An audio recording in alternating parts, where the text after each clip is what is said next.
Michael, thank you so much for making a little bit of time out of your day to come on to the podcast and speak to myself about all things music. It's an honour to speak to you. I've been a fan of the band for, I start to say how long it's been, people start to guess my age, so, but let's just say 30 plus years. That's incredible. Yeah, it's funny how it creeps up. You think, yeah, that was in recent history, and then you think, no, that was actually 20 plus years ago or more. So it's but that's brilliant. Thank you so much, Ian. Thank you for coming along on the ride. But it's interesting because most of the people I speak to before on the podcast, they've not got as big a profile as yourself. So what I found, and this happened, I had Ginger from the Wild Hearts on last week. And it was the same scenario, that all my normal questions, they've already been asked in thousands of interviews across the years. And it's the same for yourself, Michael. I know all the obvious questions that you've probably been asked. My plan today is to maybe ask you some questions that you've maybe never even been asked before. And I'll keep it interesting for yourself and for any therapy fans that are also watching.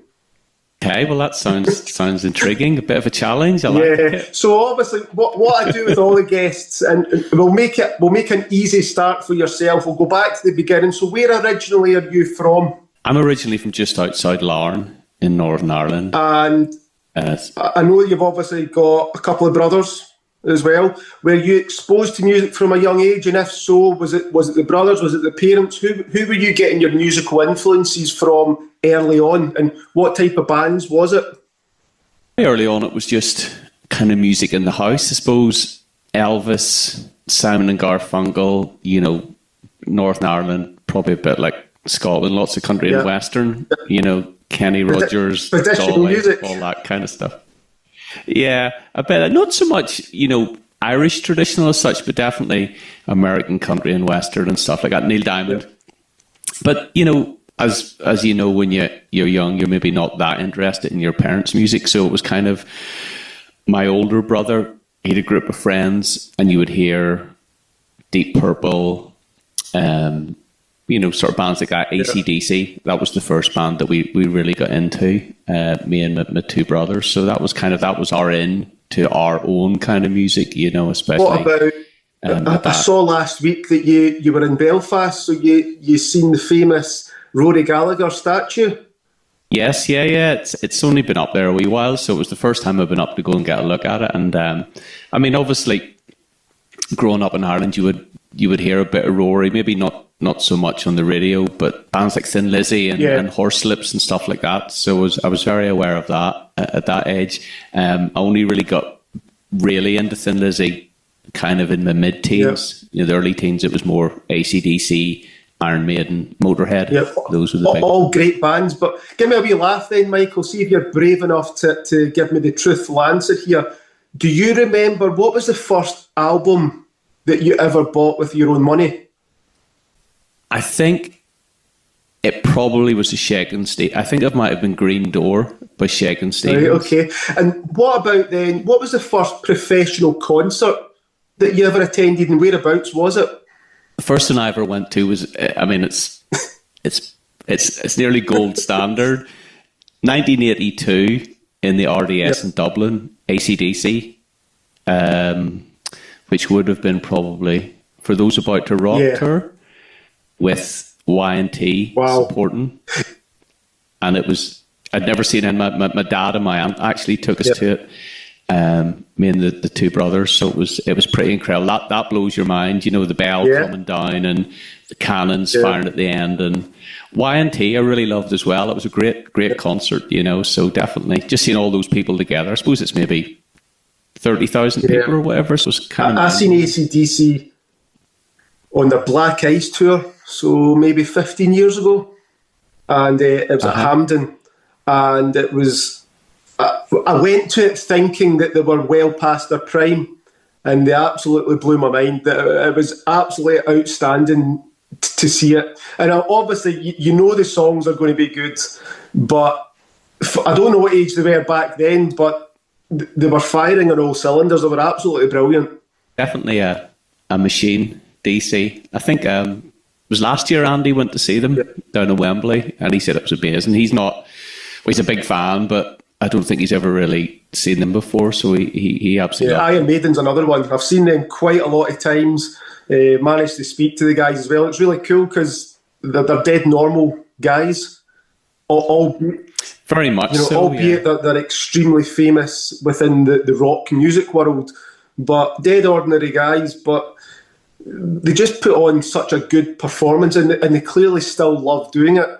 Mm-hmm. Oh, I definitely. I think they're kind of, I suppose, like DC and Iron Maiden. I mean, a lot of the success and the longevity it's been built on touring, live shows. You know, AC/DC back in pubs in Oz, and Iron Maiden in pubs in the East End. You know what I mean? That stands you in very good stead, and they definitely they've always toured, those bands. Even, I suppose, arguably when they've had dips in popularity, they've always been out touring and doing their things and cultivating the live audience, which, you know, if you're not getting played in the radio, that's a great way to keep in touch with people, you know. So it's I have a lot of respect for both those bands and their work ethic. So obviously I could speak to you all day about your bass playing, your influences, but I've heard it all on other podcasts, on other interviews, so I want to try and get into the nitty-gritty of things that maybe you've not been asked before. So I had a quick look at Therapy's history. So the band starts in 1989. Yourself, Andy Cairns, Fife Ewing. Baby Teeth is released in 1991. Pleasure Death is released in 1992. Nurse is released in 1992. Troublegum 1994. Infernal Love 1995. That is a busy 6 years, like the first initial 6 years of a band. So you do those album releases along with touring, along with everything else that goes with it. That is an extremely busy 6 years. But what's your thoughts when you look back on that time period when you were first starting out? Because you were obviously young at the time as well. But does it feel like yesterday? Does it feel like a long time ago? What's your initial thoughts? I hadn't actually thought about it until we did the book. We did a book a few years back with Simon Young, A History of the Band, and it was only when I kind of looked at, you know, you start to look at years and diaries and what happened when, and it was absolutely insane, the schedule.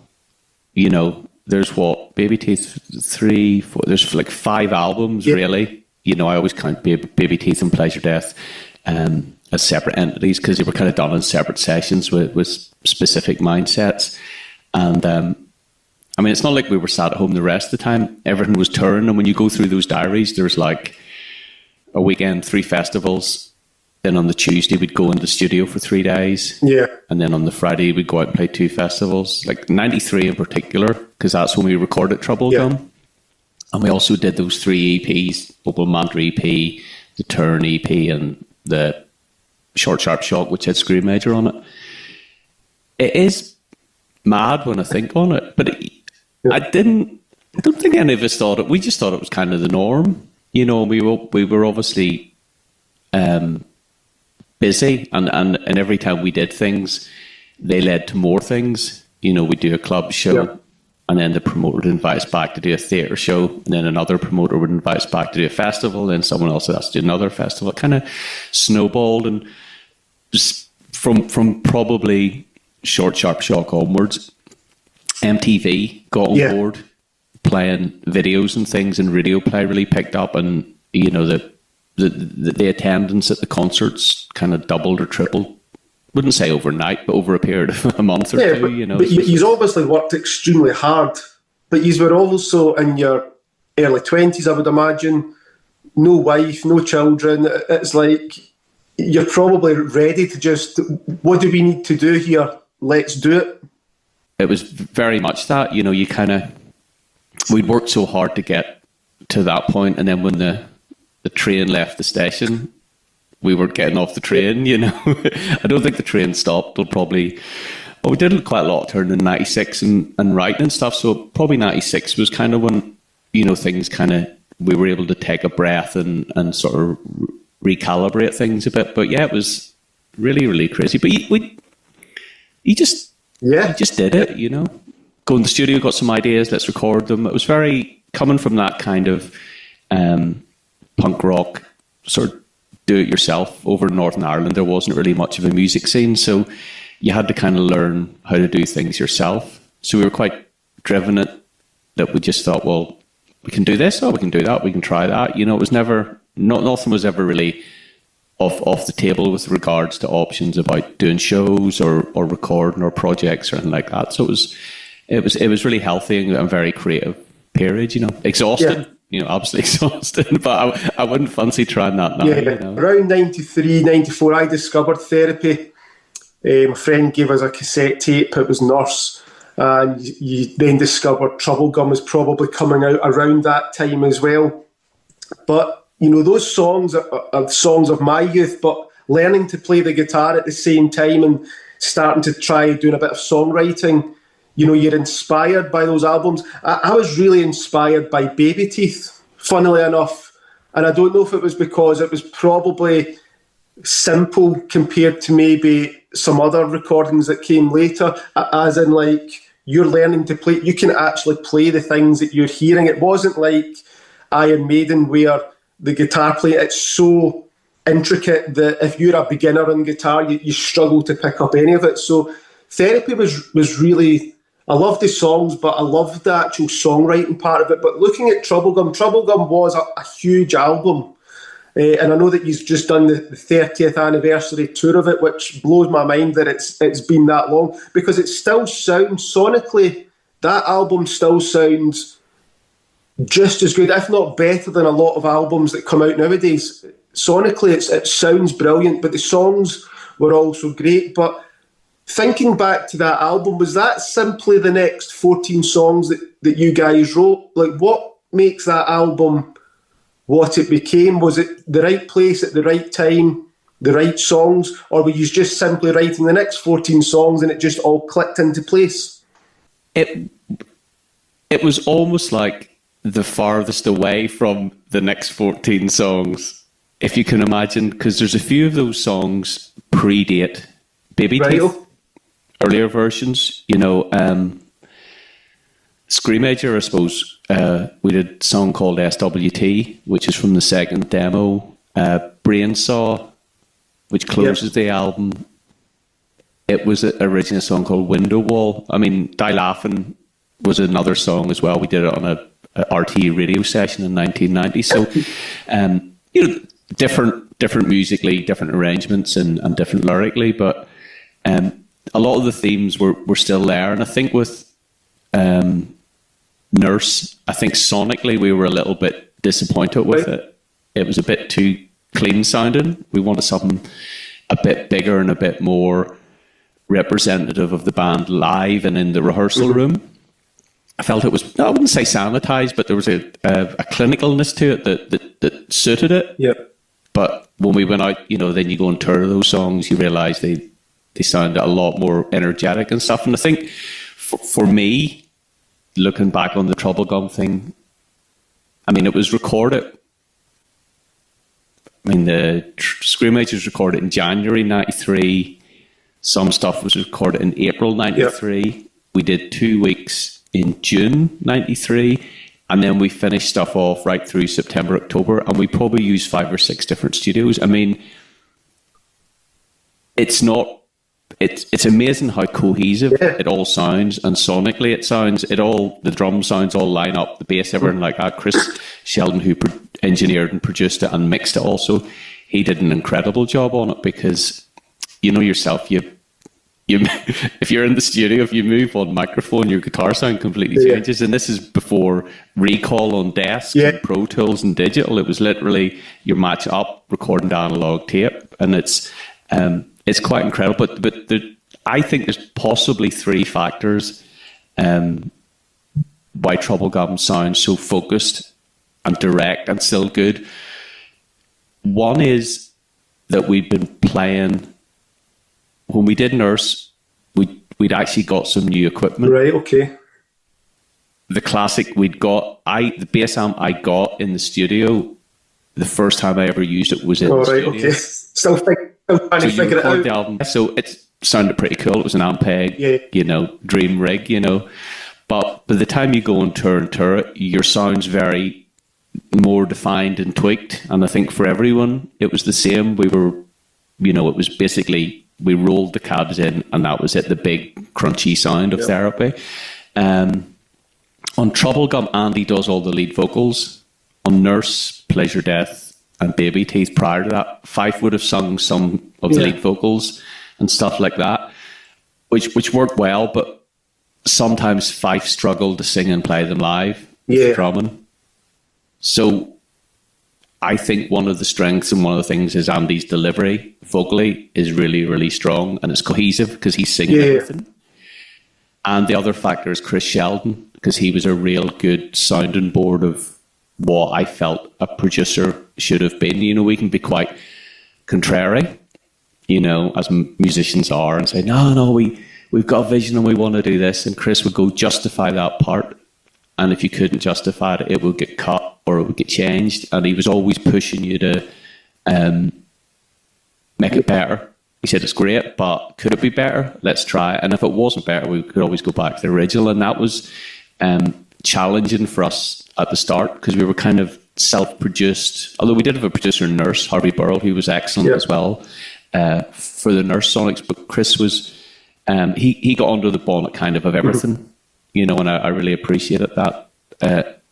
Looking back now, because it still sounds great, you know. So those are the three factors I think really contributed to the cohesiveness and why that album still sounds What good. do you remember about, there's the famous 1994 Brixton Academy gig in support of Troublegum, because MTV recorded it and it was played over the years, and it's it disappeared for years, but now you can find it on YouTube along with everything else. But what do you? I watched a bit of it the other night, and the one thing that automatically pops out is there's no phones being held up.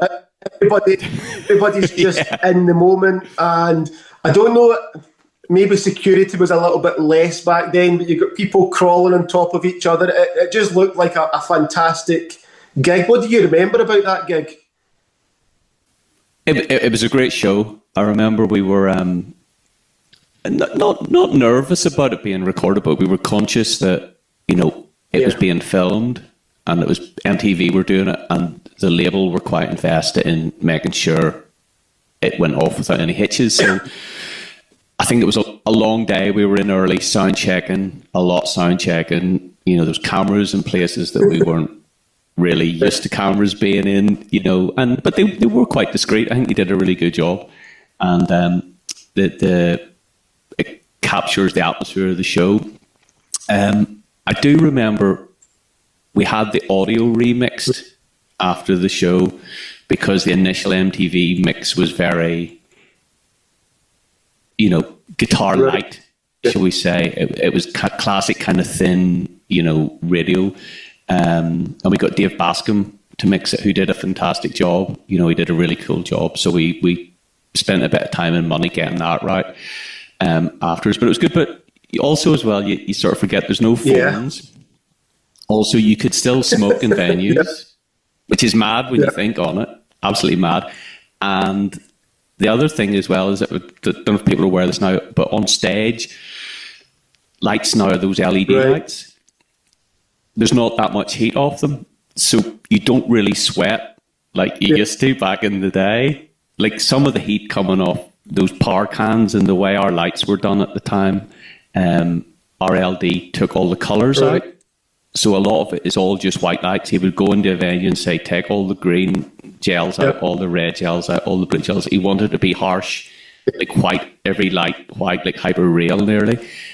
So there was a lot of heat hitting the band. So I just remember being very, you know, Brixton Academy is a big old building as well, you know, but I just remember it being boiling hot. You're wringing out your dungarees at the end of it.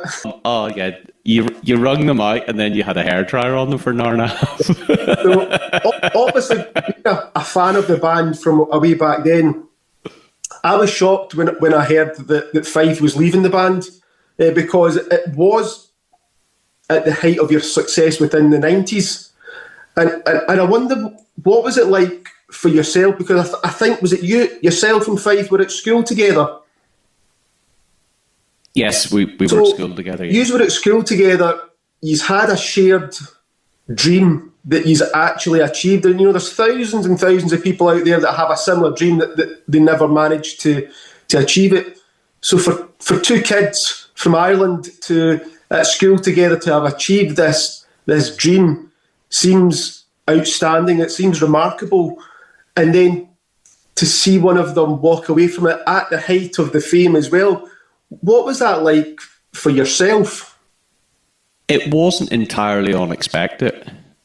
I mean, we had, I knew that his heart maybe wasn't in it anymore. And he just didn't seem to be as excited about any of it, Was it one of those things that it just happens? Yeah, I think it maybe wasn't what he expected.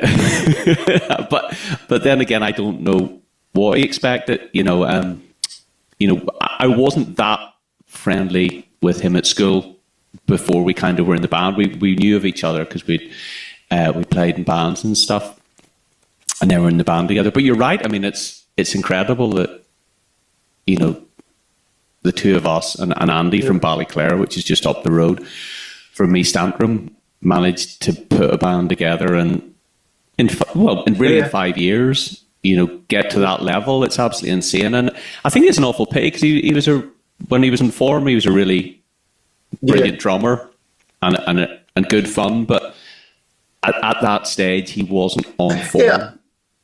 So it became hard to, me and Andy are in the rehearsal room going, right, is it going to show or not? You know what I mean? There was a lot of things like that went on, and it obviously was that he didn't really like doing it, which is a real pity. So I kind of feel for him, and he obviously felt he had to step away from it. Do you still cross paths with him occasionally, or speak to him, or is it simply just sort of a business type relationship? Well, do you know what? I haven't spoken to him since he left, really. So we've friends in common. Yep. So. And I know he's doing good, So I tried to get him. I know he was never one for interviews, but I tried to get him on the podcast, and I managed to track him down. And he did thank me for the offer and wished me all the luck, but it wasn't for him. Which it's fair enough. It's not for everybody. No, he doesn't. He doesn't do. I mean, we get things like that through us all the time, and we always pass them over. You know what I mean? Or if we're doing something, we always say, "Look, this is happening," but. He's not interested, you know what I mean? That door's very much shut, And I think with things like that, it kind of is what it is. People got to do what's right by themselves. I suppose it's that long ago now for Fife. It probably almost feels like a lifetime ago, or almost like he's thinking back on another person. I would imagine just because it's been that long, he's been that far removed from it, But it is what it is. But another big question just from that 90s period was, you guys in 1995, you were invited by Metallica to play at the Donington Monsters of Rock Festival. So I was going to say, what do you remember about getting the offer through, and what's your memories of the gig on the day? That was interesting because, and it's one of the reasons, I mean, I'm obviously a huge Metallica fan, Kill 'Em All, 83, day one I was there. Like a big fan, and Ride the Lightning's one of my favourite albums. So it was really nice to see that they're very invested in what they do. We were, it's quite surreal when I think about it now, but we got an invite to go and meet Lars. He was in Paris, and we were over there doing press, and we were invited to come and meet him. Which is quite cool. He said he just wanted to meet the band and see what the crack is, if we were going to be doing this festival. So we went to see Slash's Snake. Right, okay. So Lars wasn't with Metallica or playing. He was just over in Paris, but he was coming to this gig. So we met him in the Elisa Montmartre venue upstairs, promoter's office. And we just had a beer and a chat, and he was really nice. And it was, I mean, obviously you just do what you do, and then a few weeks later it was like, it's all going ahead. The festival's happening, so it was really good, and they were really, really nice. The crew were great. There was one we wanted to use "The Boys Are Back in Town" right? as Okay. our intro for the set, and literally, I'd say 5 minutes before we go on stage, Metallica's production manager comes running into our dressing room and goes, "Metallica want to use "The Boys Are Back in Town. We just heard that you're going to use it. It would be brilliant if you didn't use it." And we were like, yeah, of course. Because I think Metallica, they hadn't played in so long and they thought it would be an app type thing. So, they were really, really respectful, really nice crew. And I think, they treated us really well. We went to see them a couple of times. They had like a thing a couple of days before where they played the LA2. I think they'd done a secret gig for somewhere in London. And I think the same set list or a similar set list that they'd done on stage at Donington. Right, yes, because I think we went to that, and then they had like a party afterwards. So we'd met them all, by that stage, and they're really, I thought, really nice guys, and especially to be of that size, very involved in what a lot of bands would consider minor details. You can tell there's a real attention to detail, and it was great. It was a funny day because we played quite a lot of new songs, and so I was kind of nervous about that, and it was kind of a big thing, but it was good. I quite enjoyed it in the end. I was nervous. Do you ever deal with like for a big festival like that? Have you ever dealt with anything like imposter syndrome, or is it pretty much fun on the day? Or what's the mentality on the day? Is it like a big battle of the bands mentality, or do you just go out and focus on your own band?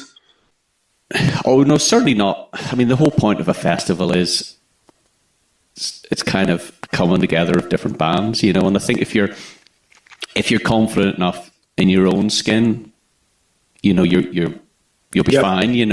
I do. Sometimes you do. I've seen bands be a bit ridiculous, right? A bit like, and I'm like, okay,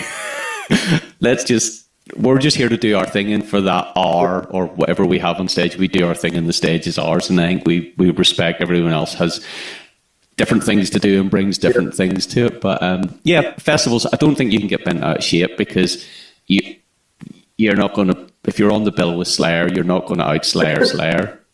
Do you know what I mean? Or there's a lot of bands you'll be on with, you're not going to do their thing. Why are you trying to even compete? You should be doing your own thing and doing it really well. That's the whole point of being in a band, doing your own thing, I think.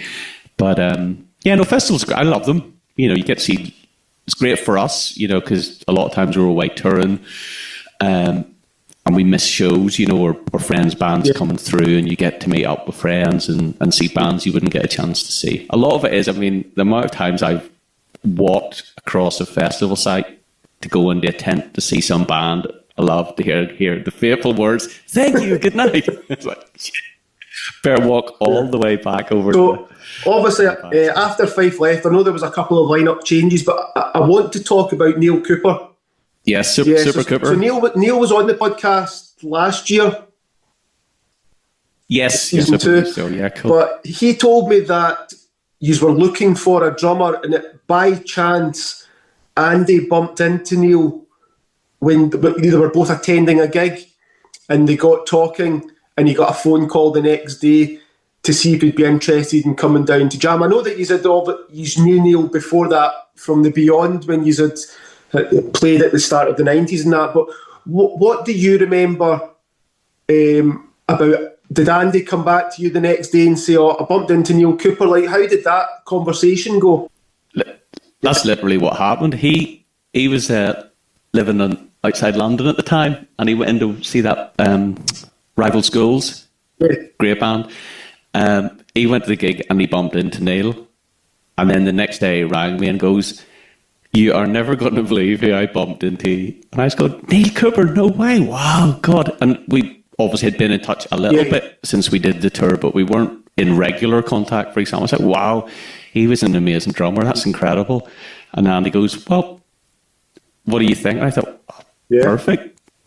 Similar age, mentality, set of influences. We always got on really well, and just a really great drummer. So it was one of those very, it was meant to be. Yeah, exactly. How could you ever schedule that in any other way? And funny, because I said to Neil that I hadn't heard the Beyond before, and it wasn't until I listened to some of their music that, in hindsight, Neil seems like the obvious choice to replace Fife. Fife had a very unique drum style, but you hear a lot of that similarity with Neil, but with the way that he plays it to Fife. He almost seems like the perfect replacement for Fife, and he's managed to find them. But he's obviously been in the band since 2002, 23 years together, the three of yous, playing, which is a long time. It's remarkable to keep a band together for that long with that lineup. But in your opinion, what makes Therapy work as a band? And I don't mean in terms of success, but what makes the band work? Does the band have a leader that the other members are happy to get behind and support? How does Therapy work as a band? I haven't really analysed it that closely, because I think once maybe you might overanalyze it and then begin to second guess it. My sort of take on it is, at some points, everyone's a leader, if you know what I mean. And everyone instinctively knows when to pick up slack. For example, everyone's quite very respectful of the other personalities and their talents. And I think the good thing about the three of us, we bring the best out of each other. I would imagine the three of you are bringing something to the table each. Yeah, absolutely. And it can really vary. Everyone's just got really good ideas, musical and, kind of just creative things and stuff like that. And because for me personally, because I really respect Andy and Neil, they're very good sounding boards. Right. So you'll think, I don't know, is this too much? And they can either really put your mind at rest or get you right off this idea because it's terrible. So they're quite good, they're brilliant like that, and I think everyone's kind of individually got their own strengths, but collectively there's a lot. It's exciting, because every time you discuss something, there's a lot of different ways things can go, and something that seems like maybe an all right idea can suddenly become an amazing idea. I don't just mean musical ideas, but kind of concepts and just set lists and artwork and all the bits and pieces. So it's good, I think you need that. I know some bands thrive in that, one very distinctive leader, almost like a, what do you call it, a dictatorship nearly, and that works. Yeah. That does work, for a lot of bands. I wasn't even meaning like a dictatorship, but a lot of bands are happy to have one person lead the way and everybody else gets behind them. That's the joy of a three-piece, though. The joy of a three-piece. No one can really afford to sit in the back and go, I'm just here along for the ride. Sonically and obviously with the band's career and stuff, everyone needs to have a voice and be able to do it. If there's 5 or 6 of you in the band, it doesn't make sense for 5 people to be talking all at once. With 3, it's a wee bit more, how to put it, it's easiver to... It's a little bit more manageable. Yeah, we're totally manageable. Michael, I've got a question that's not so much music related, but I've always wondered this from someone that's succeeded in the business. See, from a human point of view, how does it feel to you to have made a successful career out of something that was originally like a hobby, probably, or a dream? Because there's a lot of people have a similar dream, but they don't make it for whatever reason. Having been in the game for over 30 years, how does it feel, just from a human point of view, to have actually had a successful career? Because I would imagine when you go home as well, I don't know if you're still in touch with any old school friends or that, but I would imagine they'll all be doing probably like the normal type of job. So the job that you're doing is very different from the norm. How does that feel? again, I don't maybe analyse it that much because you don't want to overthink it and suddenly. But no, I'm very, very grateful that kind of my hobbies blurred into my career and vice versa. And I think the reason why I'm probably still doing it, I mean, 89, 20, it's like 36 years, you know, so to be able to do that and still love it, you know, I mean, it is a real privilege, you know, and still have people interested in what we're doing and coming to the shows. It is a real privilege. That's the only way I can put it. But at the end of the day, I'm also a music fan, so I do kind of respect that, and I like to do, or we all do, especially within the band, we try and do the right thing. You know, there might be, sometimes there's maybe easier options or more lucrative options that we could pursue, but I just think as a band that with integrity, and a music fan myself, I just don't want to take the piss, really. You know what I mean? You know, and I think if you can't tip into being too careerist, you know, and that will crush the love and the passion for what you do, because I mean, a lot of it is not glamorous. Right? Yeah, you hear that all the time. The best 2 hours of the day is the 2 hours on stage. It's not the 22 hours before it when you're travelling or trying to book into hotels. But then again, I suppose, you know, a lot of it is, I mean, we've got a fantastic road crew and a great bunch of people around us, so it's always good fun, you know, when you're stood there at 3 a.m. and you just want to get into your bed and you know you have an early start. You know, there's always someone will break the ice with a good joke and all the rest of it, you know, so you kind of have to, you know, take the rough with the smooth. And like I say, it is a real privilege. And I think with a lot of those kind of scenarios you're in, you know what they are, you know what I mean? As you say, you'd always think, well, there's always, as you say, those 90 minutes tomorrow night. So we're obviously relatively early still in 2025. I know Andy's just had, I think it was knee surgery. So first of all, how's he actually doing, and what is the plans for the rest of the year for therapy? We've got plans, but they're not so developed that I can really share them. Is there anything that doesn't involve Andy standing? As long as there's a chair, we're good. No, we have festivals this summer. How's his recovery going? Is it okay? I think, as far as I know, it's been good. We've been in touch quite a bit. We'll be taking it literally baby steps, you know, for a while. But I shouldn't joke. I mean, it was a big procedure that he went through and stuff, and I think it was overdue. So I think the positives for I mean, once he's recovered from it, it'll be worthwhile for him. 100%. We're just kind of in the eye of the storm, or he is rather, which is great, you know. So once it's good timing wise for the band, I suppose, you know, we'll do some festivals this summer, and then we have a few other projects that we're kind of just tweaking and working on and stuff. But there's no real news, but there is, as usual. So we're going to, before we end things, I like to ask some fun questions to end.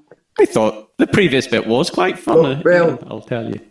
This is the questions that you've maybe never been asked before. Now, just to let you know, I've already asked Neil Cooper these same questions, so I'll be able to compare answers. And so, okay. Imagine you've got a time machine. Imagine you can go back in time anywhere in the world, big gig, small gig. I'll let you decide. What's the one gig you wish that you could have attended? Probably, I've never seen Thin Lizzy with Phil in it.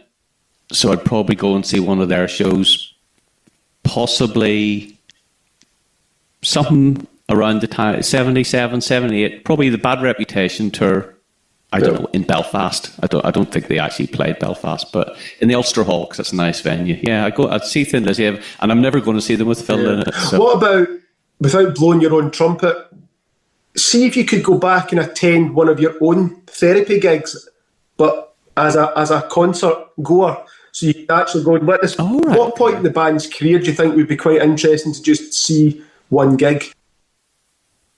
To see do you know what? I would maybe go back in time to, here's one. I go to the venue in Edinburgh and I'd watch Therapy supporting the band. Right, okay. So I get to see us very early doors Therapy. I think that was maybe 1919. And then I get to see Neil with the Beyond as well. So I get a bit, that would be good. You see baby Neil sitting behind the drum kit. Yeah, us all the babies on stage. Obviously, you play the bass guitar. Is there another instrument that you wish that you could play? Not really, no. You know what's funny? Drums would be quite good because, anyone who's ever tried to, program drums for demos or anything like that, it's kind of a soul-destroying task if you don't have that natural ability, which I don't seem to have. You need the patience of a saint. Yeah. It's going, why is it not doing that? Yeah. So, obviously, you've done both over the years, writing and recording, performing live. If you had to pick writing and recording or performing live for the rest of your days, which one would you pick? Ooh, today I'm going to say play it live. So far you're matching Neil here, so it's not too bad. You're in the same wavelength. Okay, that's good. Because playing live, I suppose you've already created the songs, so you're just that's a more immediate response live. I suppose when you're in the studio, it's only really you, the producer, and the feedback's a bit more limited, and there's a bit more possibly scrutiny going on there. So next question, as I said to Neil, this will paint one of your band members in a bad light, but imagine you've got a dead body in the boot of your car. It's 4:00 in the morning. You need to dispose of that body. Question asked, is Neil the one you're asking? I'm driving to his house there and then. Don't even need to ring him. I don't know what that says about Neil, that automatically you just said Neil, but enough. Automatically Neil said yourself. Yeah. There's dirty deeds being done dirt cheap. Neil was on the case. Neil said to me that he would automatically ring yourself, and the reason being that you would already have the whole dug. You'd have the bags, the masking tape, everything to basically get away with the crime. You would already have it all prepared. I don't know what that says about yourself. I don't know. See, I'm thinking Neil would know a bloke. Yeah. Neil always knows the bloke. The guy. He might not get his hands dirty, but he would know who to refer me on to if that hypothetical ever occurred. Right, okay, that's fine. Another question then. As you know yourself, thousands and thousands of amazing songs have been written and recorded across the years by different bands. What's the one song you wish you could have sat in the recording studio to witness the band record it? I mean, probably any of the Lizzie songs, but do you know what would be a good one? Just because I mentioned them earlier. Orion by Metallica. Right. I'd love to have been a fly on the wall for the recording of that, because there's a lot going on. There's a lot going on in that song, and it would just be and Cliff Burton, of course, big hero of mine. That would be great to see him in action. Last question for you, Michael. Mount Rushmore, who is the 4 bands or musicians for yourself, whether it be songwriting, whether it be performance, whether it be the overall package, who are the 4 for yourself that you see as perfection, today at least? Okay. Well, Thin Lizzy, Black Sabbath, Jesus Lizard, I get them up there.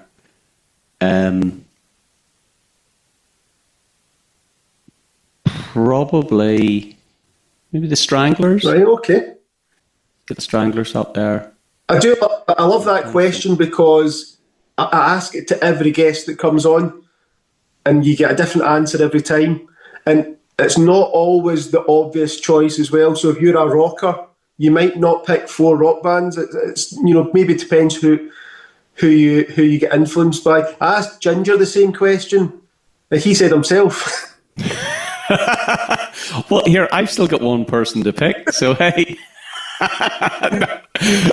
Do you know what? Actually, I'll throw the Manic Street Preachers up there, because I've been really dipping back into their catalogue recently because their new album's absolutely brilliant, and I've been going back and listening to their many, many brilliant albums, and they're some band. I mean, just the whole story and musically and lyrically and just how they are as people and just the way they do things. I have a massive, massive amount of respect for the Manic Street Preachers. They're kind of more modern day heroes than a lot of my older kind of, formative influence heroes like Lizzie and Sabbath. So I put the Manics in there. Well, Michael, thank you so much for coming on the podcast, answering all my weird, crazy questions. Honestly, happy days. I do look forward to seeing what comes out in the future for therapy. Andy can get recovered first of all, and then we'll see what comes. But I've been supporting the band for over 30 years. I'll support you for another 30 years if you keep going for that long. We will try. And then next time you're in Glasgow, I'll come along. You'll maybe see me waving from stage. The last time I saw you was at the garage. And it was funny, I said to Neil, you came out, there was the big build-up before you came on stage. You came out, you've done the first song, and then it all got stopped because there had been some altercation with, I don't know if it was a roadie and a member of the venue. Somebody got into a fight and you had to actually stop the gig to out. Yes. And I was like, that's the only time I've ever seen that happen in all the years I've been going to gigs. That was weird. That was a weird gig. Purely because of that, because you're in full flow way, and then it's a huge big build up, and then it just dipped, and you came back on 10 minutes later, and obviously picked up. That was a strange one. Yeah, there was. I wouldn't care to repeat that night. Put it that way. Nothing to do with the band, of course, as a lot of these things are.